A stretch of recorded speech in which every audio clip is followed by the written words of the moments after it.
আজি বনাম কঁঠালৰ পিঠা। সন্ধিয়া চাহৰ লগত আমি সকলোৱে খাব পাৰিম আৰু ইহঁতেও খাব পাৰিব। প্ৰথমে কঁঠালখিনিৰ গুটি এৰুৱাই মিক্সিত ভালদৰে পিচি ল'ম। এতিয়া ইয়াত মিলাম আধা কাপ পৰিমাণৰ চুজি আৰু 1 কাপ আটা।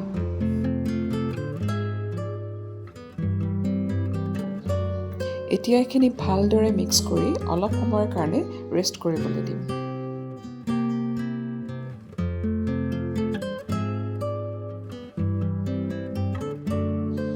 এইখিনি এনেদৰে অলপ সময় থোৱাৰ কাৰণে চুজি আৰু আটাখিনি ফুলি আহিল আৰু মিশ্ৰণটো অলপ ডাঠ হৈ পৰিল।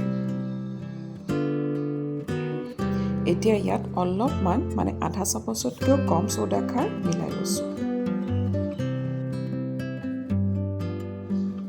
ল'ৰা ছোৱালীবিলাকে চাবচোন কঁঠালৰ ফুটাটো ভালদৰে খাব নোৱাৰে, ডিঙিত লাগে।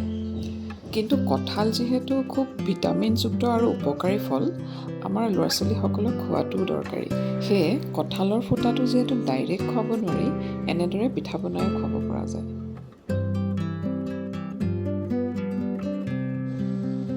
আৰু পিঠাটো যে ইমান বেছি টেষ্টি হয়, আমাৰ ইহঁত দুটাই খাই খুব ভাল পায়।